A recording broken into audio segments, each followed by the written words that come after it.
Si esta historia te conmueve, quédate hasta el final y suscríbete para mantener viva la memoria de estas voces.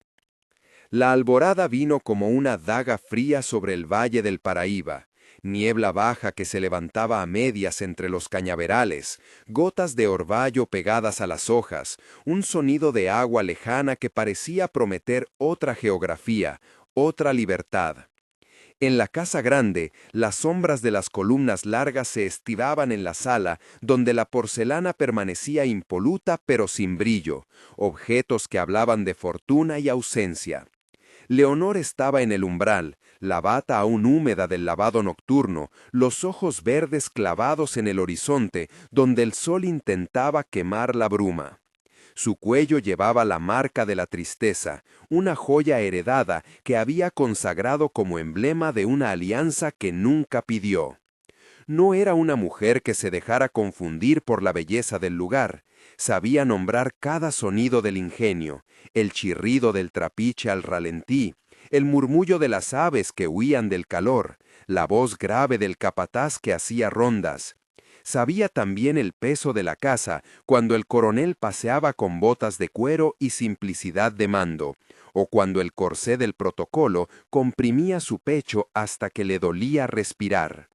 Se casó con Valentín por conveniencia y nombres, como muchas de las jóvenes de su alcurnia. Al principio creyó que el oro podía sustituir el calor humano. Aprendió, sin embargo, que el oro no habla cuando la noche se vuelve un hueco donde el alma rueda. Benedito conocía los senderos del ingenio con la precisión de los que han sido arrancados de su tierra y forzados a leer un nuevo mapa de servidumbre. De niño, su madre le había enseñado una canción en lengua que apenas recordaba ahora, fragmentos de melodías que eran ancla y consuelo. Trabajaba desde el alba hasta que la luz declinaba, arando, cargando, reparando. Su cuerpo era fuerte, moldeado por el trabajo, pero también por la resistencia. En sus ojos había un brillo que no correspondía a la resignación, una memoria de libertad que tomaba forma en su mirada cada vez que miraba al río o al monte, como si la selva fuese un nombre propio que lo llamara. Sus encuentros comenzaron como roces furtivos, como palabras que se escapaban detrás de la pila de leña. Leonor lo sorprendía en la cocina, no por accidente, ella se hacía encontrar. Había algo en aquel hombre que no era el objeto del deseo del coronel, ni el recurso del ingenio. Era un ser con historias, con una lengua interior que supo enseñarle a escuchar. Las mucamas murmuraban en la galería, y María das Gracias le pasaba a Leonor una mirada que no juzgaba, sino que medía la urgencia. «Hay que tener cuidado», le dijo una noche, el rostro encendido por la lámpara de aceite. «Aquí los muros oyen». Hablaron primero de pequeñas cosas, la forma correcta de preparar el arroz, el nombre de ciertos pájaros, una técnica para hacer que los clavos no se oxiden. Después vinieron las palabras de fondo, las que estaban prohibidas, confesiones de miedo, sueños de un lugar donde dormir sin que vinieran a tocarte las puertas al alba, la idea de otro mundo. No fue una pasión que naciera de la posesión, fue una comunión de dos heridas que se reconocieron. Leonor se volvió hacia Benedito no para escapar del marido, sino para encontrar a alguien que la nombrara por su propio nombre. Benedito, por su parte, vio en Leonor no la figura tutelar que se tolera, sino a una mujer que empezaba a desafiar la costumbre y a decir con los ojos que también deseaba ser libre. Los días en la senzala y en la casa grande seguían su protocolo implacable. Coronel Valentín era un hombre con la paciencia del que sabe que posee el tiempo ajeno. Su brutalidad no era un estallido sino una certeza cínica. Mandaba con una lógica de dominio que justificaba cada afrenta como si fuera parte de una economía necesaria. Capitán Severino era su mano, ejecutaba el orden con una sonrisa comprimida. Había ocasiones en que la casa se llenaba de risas forzadas en la sala de visitas, y la noche, al caer, tenía el hedor de la autoridad. Leonor fingía, Se volvió experta en sonreír en el momento preciso, pero por dentro su voz se hacía más pequeña cada día. La idea de fugarse nacía primero en los silencios, luego se hizo palabra entre Leonor y Benedito en la sombra del huerto. María das Gracias prestó una vieja capa que había tejido su abuela. Era de lana áspera y tenía el color del barro. Los encuentros para planear fueron metódicos. Ellos escuchaban el movimiento de los hombres, aprendían los horarios del patrullaje, robaban miradas al mapa de la hacienda que un día un viajante dejó en la mesa del estudio. Hablaron del río como de una promesa. Cruzarlo sería perder la geografía que los dominaba. Benedito contaba la fuerza de su brazo y la red de caminos que conocía de su infancia. Leonor hablaba de nombres de curas y posibles refugios en la sierra, de conventos donde el rumor decía que algunas mujeres hallaban cierta tranquilidad. A pesar de todo, la fuga no era un acto ingenuo. Sabían que dejar la casa grande era romper un contrato que podía significar la muerte.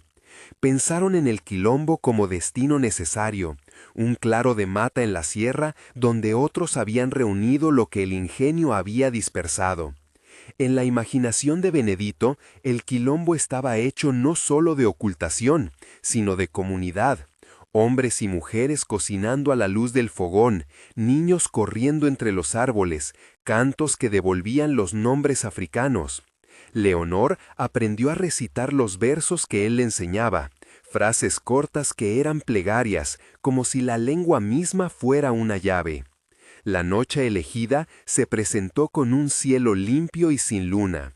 La casa dormía en su castigo de rutina, velas apagadas, puertas cerradas, basta con el silencio para que la seguridad parezca invencible.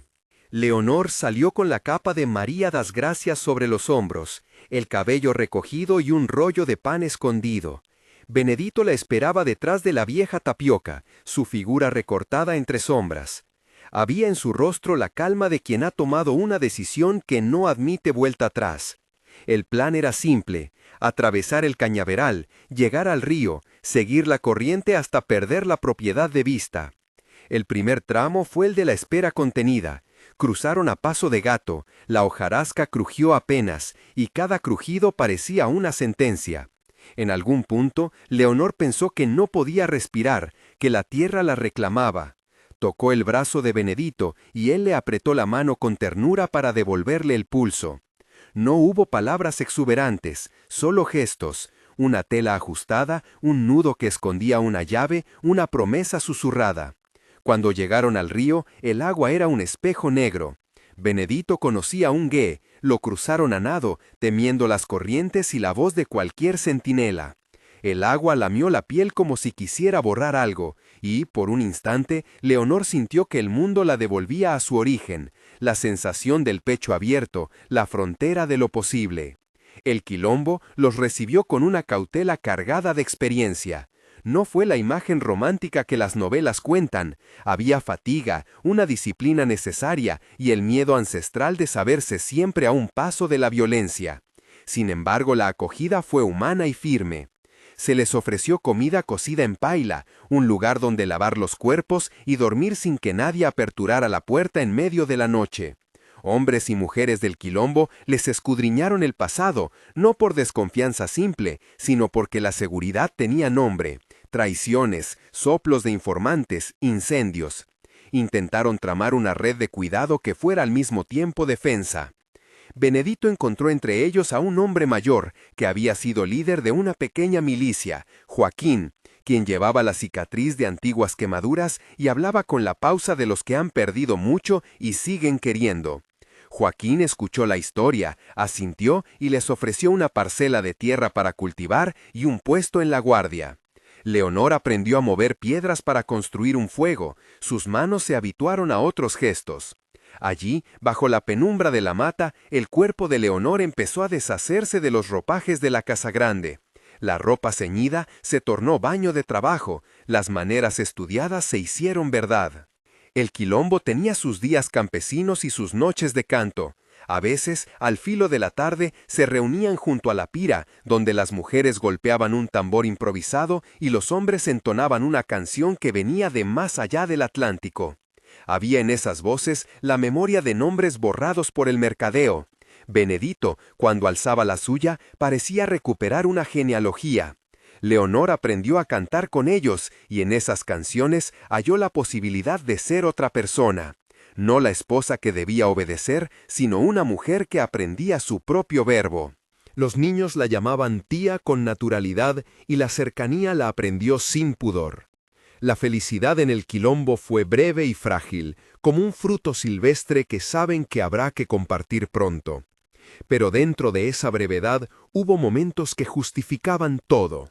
Una noche de lluvia donde el olor a tierra mojada llenó la aldea de gratitud. Una mañana donde encontraron suficiente mandioca para varias semanas. Una tarde en que Leonor y Benedito pudieron sentarse a hablar sin la opresión de las miradas del coronel. Leonor describía en voz baja cómo a veces soñaba con un convento, una casa donde no la buscaran para poseerla, sino donde pudiera hacerse útil sin que le pidieran el consentimiento de su vida. Benedito le respondía con la historia de su madre, de cómo le enseñó a cocinar con hierbas que curaban, y de la promesa de algún día levantar una casa propia en la serra, con paredes de barro y puertas que no crujieran por el miedo. Pero la vida en el Quilombo también estaba en germen de peligro. La voz del ingenio no dejó de perseguirlos. Coronel Valentín no aceptaba la humillación de la fuga. La sensación de agravio activo le corroía como un fuego ciego. Mandó a Capitao Severino a rastrear, no con la urgencia de encontrar a dos fugitivos, sino con la intención de dar un ejemplo que enseñara a otros la consecuencia de desafiar su dominio. Severino era un hombre que había hecho del castigo un oficio. Lo que buscaba no era solo recuperar la propiedad, sino restituir la posición del coronel en el tejido moral de la región. Las noticias en el valle se filtraban como humo. Un caminante que pasó por la posta, un capataz que habló demasiado y una vieja conocida que vio a Leonor en la sierra. El ingenio ofreció recompensa. La voz de los capitáis domatos se tensó en la espesura. Dentro del Quilombo, la prudencia se convirtió en costumbre de cada gesto. Joaquín y otros decidieron mover a las familias por la noche, corrigiendo el riesgo. Benedito ascendió más a las filas de guardia, afilando estrategias de defensa, creyendo que la organización podía prodigar la ventaja del conocimiento de la mata. Leonor se encontró una vez más frente a la posibilidad de la pérdida. En una madrugada en que el rocío aún pegaba al suelo, llegó al claro donde los hombres mantenían guardia. La conversación fue austera. Joaquín habló de trenzar señuelos, de dispersar a las mujeres y los niños si la presión aumentaba, de sacrificar herramientas si eso significaba salvar vidas. Leonor escuchó y sintió cómo su compromiso crecía. No estaba ya en la casa grande como quien huye, se había convertido en parte de la maquinaria de supervivencia. No podemos esperar que la justicia venga de fuera, dijo Joaquín, y sus palabras parecieron un mandato que obligaban a tomar decisiones. La tensión fue en aumento, hasta que en la madrugada de una semana seca, el Quilombo percibió el primer movimiento hostil. Un jinete solitario fue visto entre los árboles. El ruido de un caballo arrastrado por una mano impaciente llegó como una advertencia. Los hombres del ingenio no actuaron con pausa, venían en masa. Había humo en el horizonte, y con él la certeza de que el tiempo de la caza había empezado. Benedito se puso al frente, con un grupo de hombres que conocían cada vereda. Leonor, lejos de retroceder, decidió quedarse y ayudar a las mujeres a mover los utensilios esenciales. Su decisión no fue contemplativa, sino práctica. Sabía que huir otra vez iba a dejar heridas abiertas. La primera escaramuza fue ruidosa y breve. El capitán Severino llegó con el orgullo de quien cree tener a la justicia de su lado. Su grupo, armado y seguro, entró en la mata con la arrogancia de quien cree que la selva es dominio propio. Los fusiles dispararon como el llanto de la noche. No hubo carnicería gráfica, porque la gente del Quilombo se dispersó según los planes de Joaquín. Pero la violencia existió en su forma más pura, el arrebato. Casas de palo se incendiaron, un niño lloró por una quemadura que no pudo ser apagada, la tierra guardó el olor de la pólvora. En medio del tumulto, la sorpresa fue que alguien había traicionado el refugio. Una figura que conocían y en la que habían confiado, había vendido el escondite por monedas y promesas. Benedito luchó con la rabia aguda de quien ve la traición convertir la esperanza en escombro. Se movía como un torbellino, coordinando la retirada, guiando a las mujeres por senderos secundarios, cubriendo la fuga con su cuerpo. Leonor se aferró a una niña que tiritaba y sus uñas se clavaron en la piel por el esfuerzo de arrastrarla. La sensación de que todo lo construido podía desaparecer en horas fue devastadora. En el borde del claro, Benedito hizo un gesto para que Leonor corriera y no mirara atrás. Ella no lo obedeció. Se quedaron en la linde, uno mirando al otro con una mezcla de furia, amor y una pregunta muda. ¿Cuánto cuesta la libertad? La llegada de los hombres del coronel fue como una ola que apretaba cada vez más. Severino, con su faz endurecida, ordenó un registro metódico. Encontraron rastros, huellas pequeñas de zapatos, restos de fogón mal apagado. La violencia simbólica se desplegó entonces, detenciones arbitrarias, exhibición de poder, el antojo de enseñar quién manda. Benedito, al ver a un joven que había crecido junto a él ser arrastrado hacia los caballos, sintió su ira transformarse en decisión clara. Había que resistir, por cualquiera que quedara. En el caos se oyó una voz que no venía del campo de batalla, sino de la casa grande, la de Coronel Valentín, que había bajado desde su torre de mando con la diversión del que cree en la reordenación del mundo. Cuando lo vieron aparecer entre los árboles, su figura parecía más monumental. No era un coronel cualquiera, era la encarnación de un sistema que no toleraba la insurrección. Sus ojos pasaron sobre Leonor con una mezcla de sorpresa y ofensa. Era la trampa moral que esperaba la traición de su esposa. La mirada de Valentín fue una sentencia antes de que cualquier veredicto se pronunciara. En ese momento, la confusión estalló en distintos matices de violencia, gritos, latigazos para someter, órdenes para separar. Leonor sintió como si el suelo bajo sus pies se quebrara en una grieta interminable. Benedito, al borde de la defensa, se interpuso entre ella y el coronel. La escena se tensó hasta lo insoportable. El hombre que había amado y protegido a Leonor y el hombre que reclamaba su posesión como si se tratara de una propiedad. Severino dio un paso adelante, un movimiento que significaba que la fuerza del poder iba a manifestarse públicamente para escarmentar. No hubo palabra que mitigara la tormenta. La multitud se formó alrededor como si la justicia fuese algo que se pudiera mirar. Leonor, con la cara empapada por la lluvia de la reciente escaramuza, sostuvo la mirada de Benedito. Él le dijo en voz baja apenas un soplo: «Si quieren que me rompan, pero no te toquen».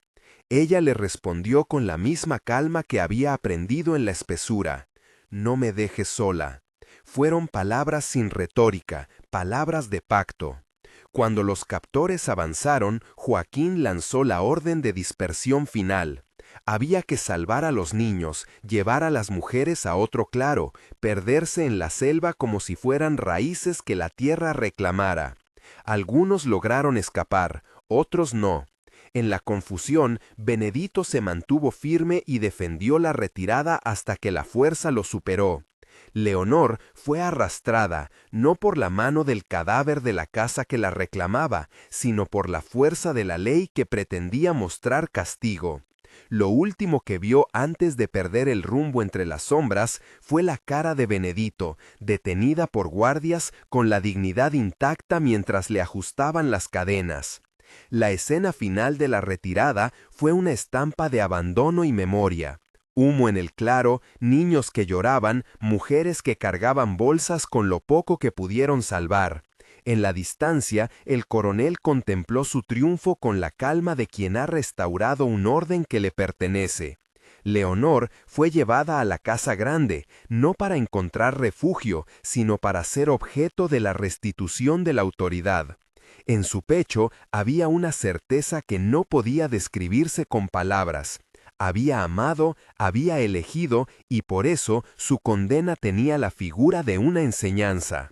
Mientras la casa grande recuperaba su fachada de siempre, la sierra guardaba los lamentos de los que habían huido. Benedito y otros fueron encadenados con la intención de que su ejemplo sirviera como lección. Los captores hicieron de la captura un acto teatral, fuego, cadenas, una procesión que debía mostrar que la rebelión se aplastaba. Pero en la mirada de los prisioneros, en la forma en que Benedito apretó los puños y en la manera en que pronunció el nombre de Leonor, había algo que las cadenas no podían atar. La memoria de los cantos, la historia que el Quilombo había comenzado a construir. En la sala principal, mientras arreglaban los muebles como si nada hubiese ocurrido, Valentín hizo llamar a su esposa. Leonor entró sin la soberbia de antes, llevaba el polvo de la fuga en las botas y un olor de mujer que había conocido la libertad. Su presencia alteró la calma del coronel. No dijo mucho, la humillación y la rabia se mezclaban en el aire. Valentín habló como un magistrado que cree tener la razón, palabras que buscaban ordenar, que pretendían restituir su paz. Leonor le devolvió la mirada sin súplica. Había en ella la evidencia de una decisión tomada. «Hiciste lo que creías necesario», dijo ella, y aunque en el fondo sabía que la palabra «necesario» no bastaba, su tono no fue de ruego sino de advertencia. El coronel, herido en su orgullo, no pudo perdonar la traición por simple que fuera. Lo que vino luego fue la resolución de su venganza, castigos públicos destinados a enseñar. Leonor comprendió que su destino ya no dependía de los motivos que había tenido, sino de la narrativa que el poder necesitaba contar. Todo se volvió trámite oficial y espectáculo, testimonios, acusaciones, la presencia de fieles que venían a mirar la restitución del orden. Mientras tanto, en alguna cabaña de la sierra, los ecos de los cantos resistían y la urgencia de levantar la memoria como respuesta a la violencia se instalaba como nueva certeza. La captura del Quilombo y la separación forzada marcaban el punto de no retorno. Para Benedito, para Leonor, para la comunidad, la vida ya no sería igual. Había una sensación de herida que no cerraría con facilidad.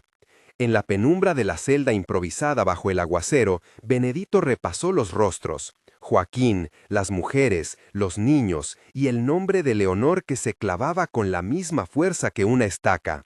Pensó en África como en un sueño que siempre comparecía en el filo de la vigilia, en su madre que le enseñó a contar historias con semillas y en la promesa que le hizo bajo un árbol antes de ser arrancado de su tierra.